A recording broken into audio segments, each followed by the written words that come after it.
Assalamualaikum warahmatullahi wabarakatuh. Selamat pagi teman-teman. Bagaimana kabarnya hari ini? Semoga selalu sehat dan semangat ya.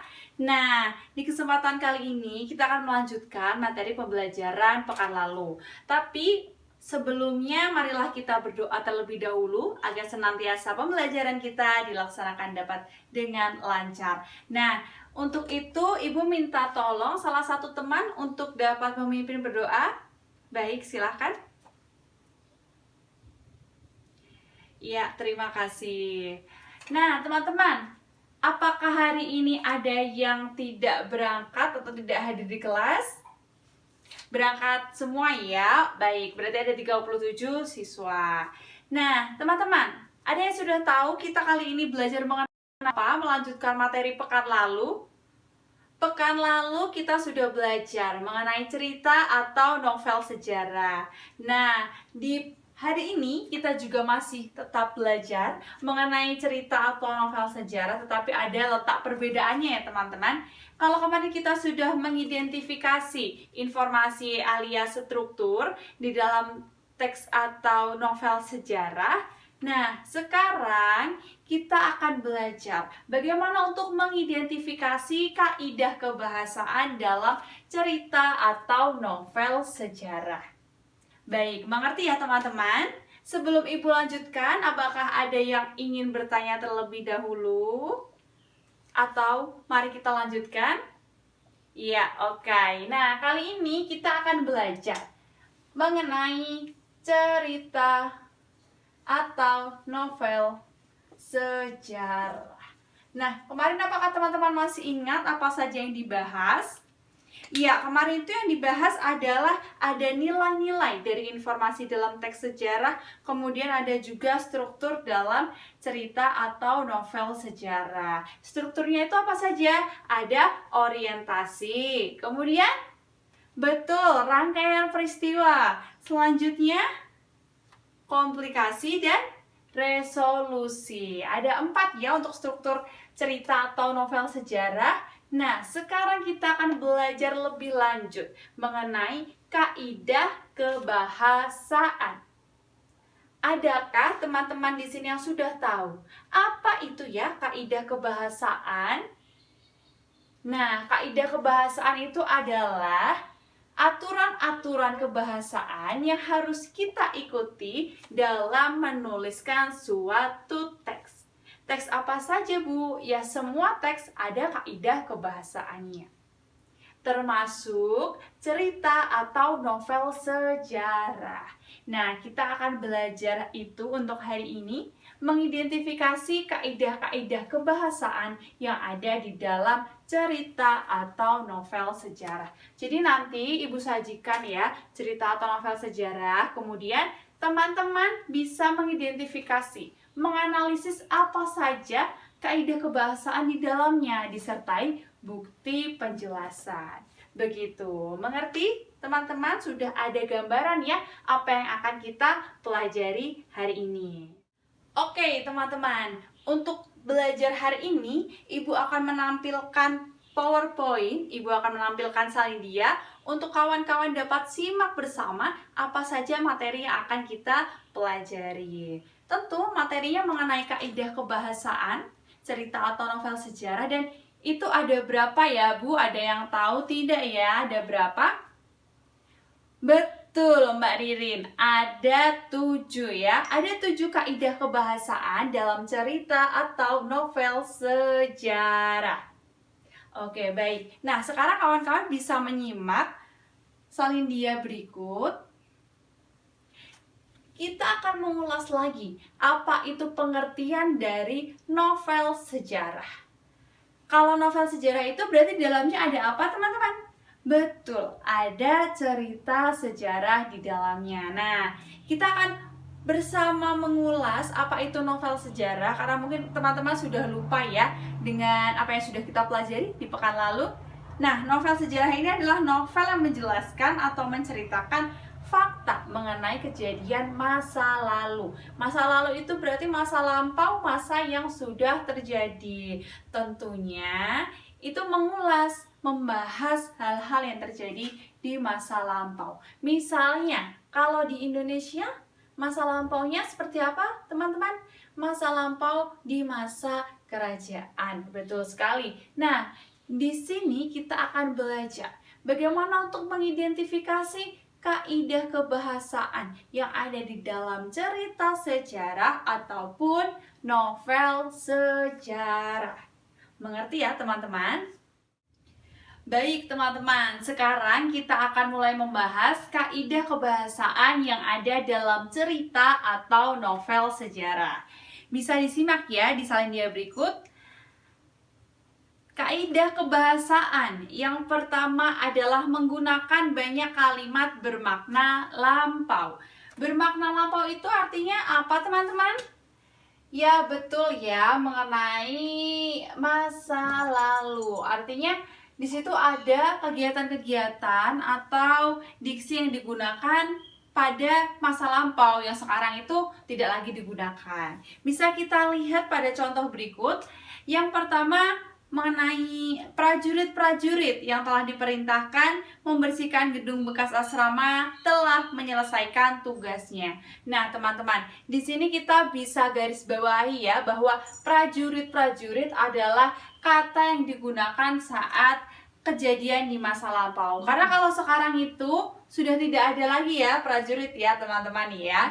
Nah, selanjutnya yang kedua adalah menggunakan kata yang menyatakan urutan waktu. Menyatakan urutan waktu ini merupakan kata hubung yang disebut sebagai konjungsi temporal. Nah, konjungsi temporal ini adalah konjungsi yang menyatakan kekronologisan suatu kejadian.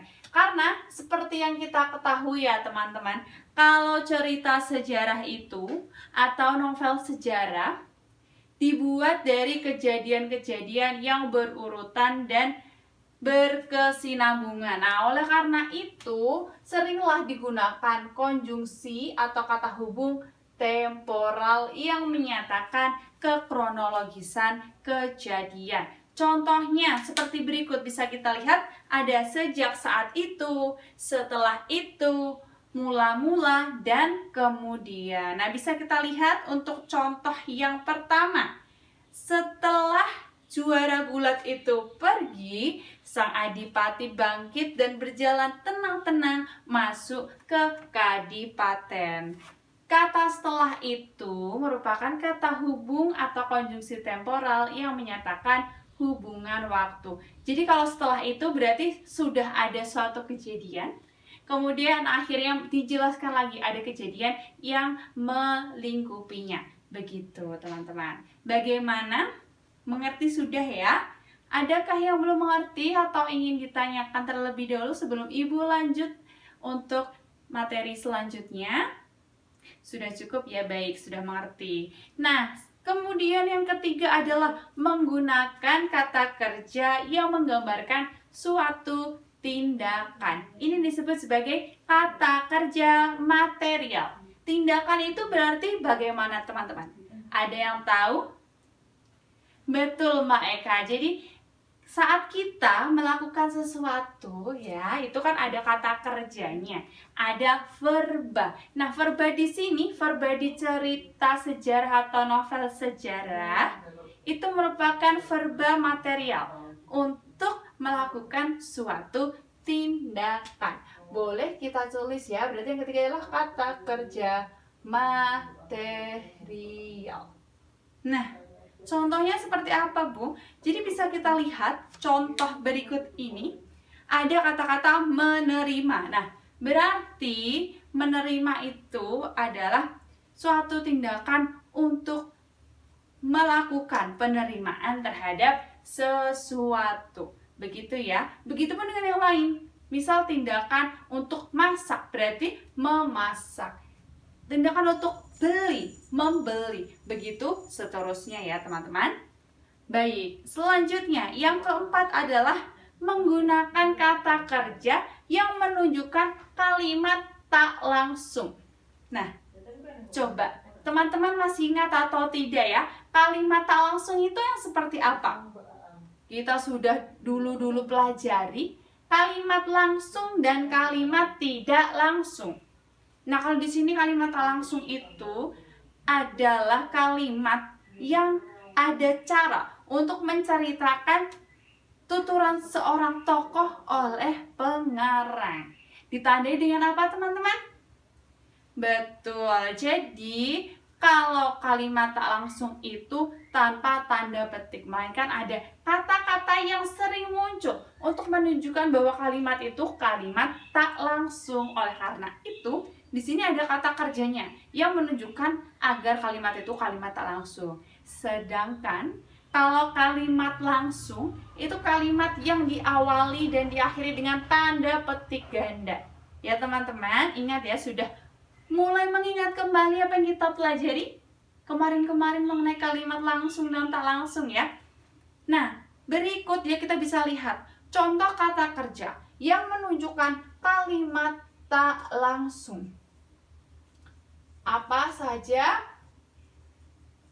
Bisa kita lihat ya, ada mengatakan bahwa, kemudian menceritakan tentang, menurut, mengungkapkan, menanyakan, menyatakan, dan menuturkan. Jadi dalam sudut pandang pengarang ini, dia ingin memberitahu bahwa melalui tokoh dapat menjelaskan suatu kejadian bukan melalui kalimat langsung, melainkan kalimat tak langsung. Contohnya yang pertama, kita bisa lihat, menurut sang patih, Galeng telah periksa seluruh kamar Syah Bandar dan ia telah melihat banyak botol dan benda-benda yang ia tak tahu nama dan gunanya. Nah, coba kita lihat kata kerjanya yang dimaksud yang mana ya, Bu? Betul ya, Mbak, yang menurut. Jadi sang patih ini tuh sedang berkata demikian. Nah, itu kalau dibuat kalimat tak langsung itu menjadi menurut sang patih. Begitu kan juga dia misal Mbak Eka, menurut Mbak Eka. Padahal saat Mbak Eka bilang ke temannya, kamu kok gitu sih? Kata Eka. Kalau itu dengan tanda petik berarti kalimat langsung. Kalau misal menurut Eka, kamu kok gitu? Nah, itu berarti adalah kalimat tak langsung. Mengerti ya teman-teman ya? Boleh Ibu lanjut? Adakah pertanyaan? Kalau tidak berarti Ibu anggap teman-teman sudah paham. Nah, kemudian yang kelima. Ini juga ada lagi kata kerja tapi kata kerja yang berbeda. Kalau tadi adalah kata kerja mental, maaf maksudnya material. Nah, sekarang adalah kata kerja mental. Apa perbedaannya teman-teman? Ada yang tahu? Nah, kata kerja mental ini berkaitan dengan apakah sesuatu hal yang dipikirkan atau dirasakan oleh tokoh. Jadi berkaitan dengan mental. Mental itu apa sih teman-teman? Kejiwaan, perasaan, ya kan? Nah, kita bisa lihat nih, contohnya ada merasakan, menginginkan, mengharapkan, mendambakan. Itu kan hal yang belum ada wujud konkretnya yang baru kita angan-angan, baru kita pikirkan di dalam pikiran dan perasaan kita. Nah, contohnya, kita lihat contoh pertama. Gajah Mada sependapat dengan jalan pikiran Senopati Gajah Enggon. Nah, ini tuh sependapatnya dengan jalan pikiran. Berarti masih ada di sini sangat masih abstrak, belum tampak konkretnya karena jalan pikiran di dalam otak, masih dalam pikiran. Mengerti ya teman-teman? Ayo Mbak Teksa jangan ngobrol sendiri, nanti mengganggu temannya. Iya baik, perhatikan ya. Kemudian yang keenam, ada kaidah kebahasaan menunjukkan banyak dialog. Dialog itu adakah yang tahu teman-teman? Dialog itu seperti apa? Betul ya. Nah, dialog itu adalah percakapan. Percakapannya dua orang atau lebih.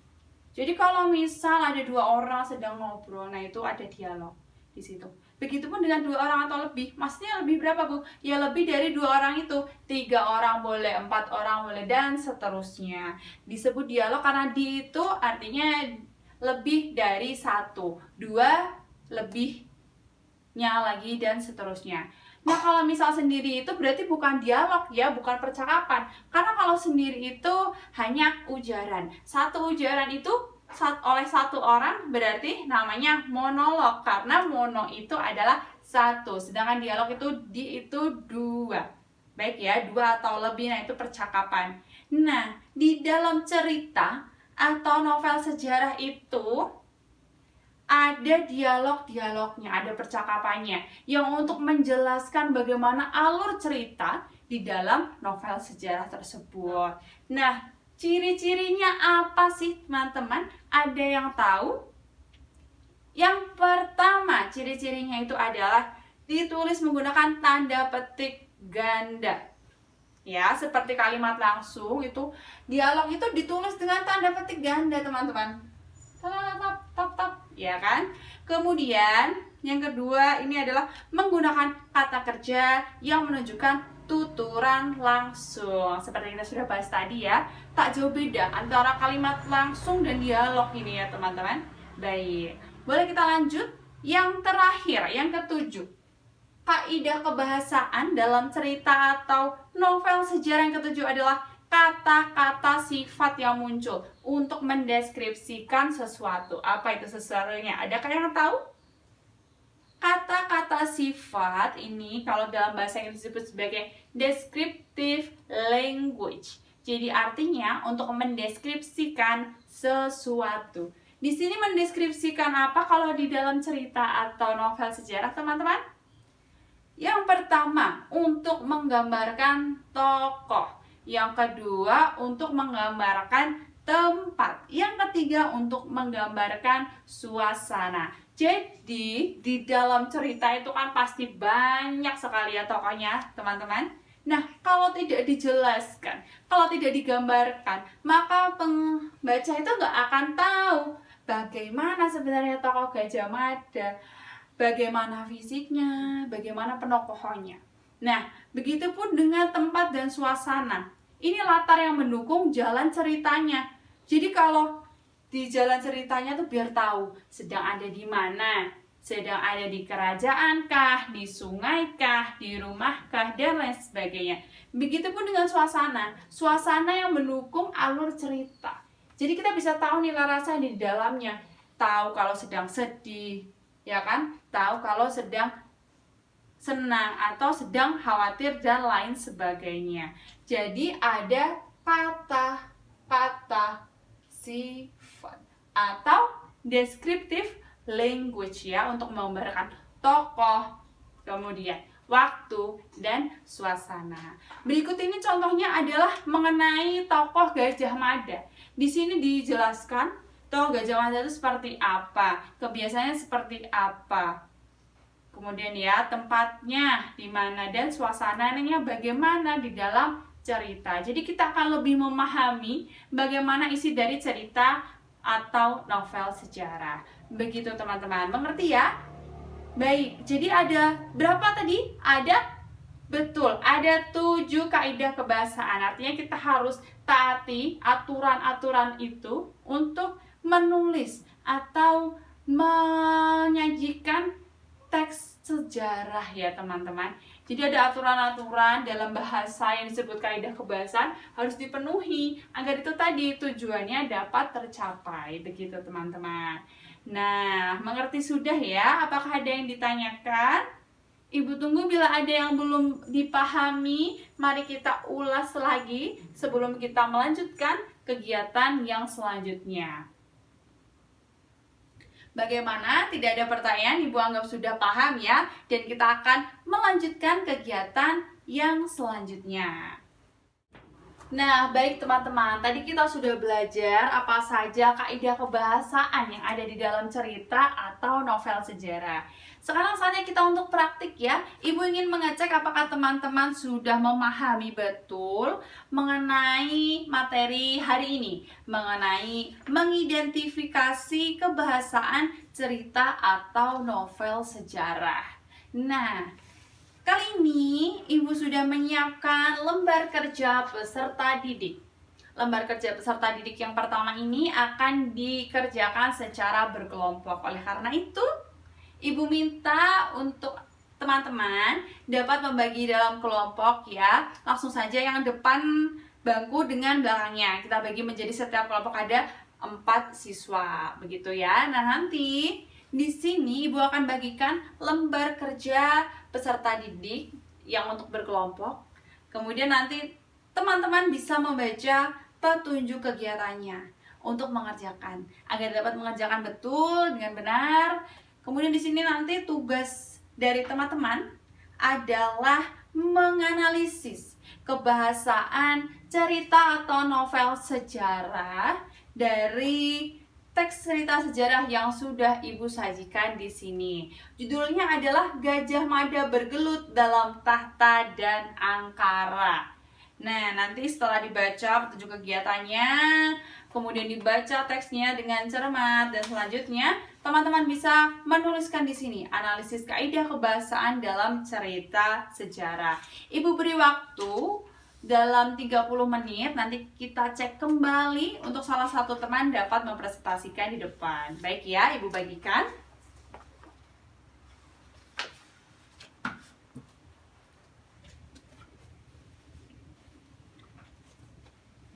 Nah, baik teman-teman, sudah 30 menit berlalu, saatnya untuk mengecek pekerjaan dari teman-teman dalam kelompok. Apakah sudah betul? Apakah masih kurang tepat? Mari kita cek bersama. Nah, coba kita lihat terlebih dahulu ya kan. Di sini ada kelompok mana yang ingin mempresentasikan hasil diskusinya? Boleh, silahkan untuk maju ke depan. Ya, boleh Mbak, silahkan.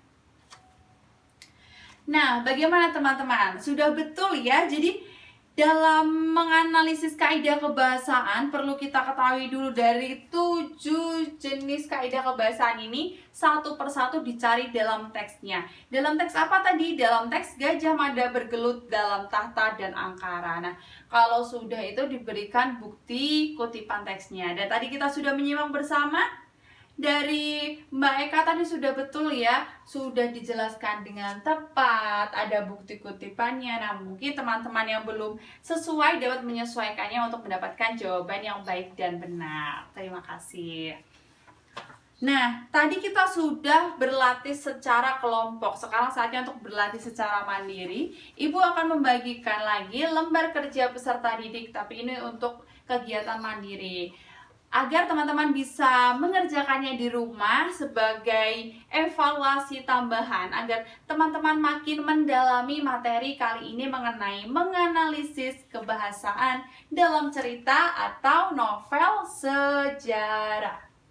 Mengerti ya teman-teman? Nah, kalau untuk LKPD mandiri ini, LKPD individu, dikerjakan secara individu. Nah, nanti teman-teman harus mencari satu bab dalam novel sejarah yang teman-teman pilih. Jadi sesuka teman-teman ya, mau judulnya yang apa, dari pengarang siapa, itu terserah teman-teman. Dipilih yang sesuai dengan hati teman-teman. Kemudian nanti dapat dianalisis kebahasaan dan juga bukti kutipan teksnya jangan lupa untuk dicantumkan. Untuk LKPD mandiri dibahas di pekan selanjutnya, sehingga nanti ini dikerjakan di rumah dan jangan lupa untuk dibawa di pekan selanjutnya. Baik teman-teman, ada yang ditanyakan untuk teknis LKPD mandiri sebelum Ibu lanjut? Sudah ya?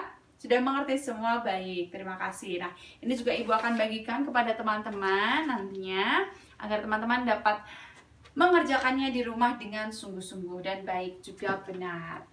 Oke, teman-teman.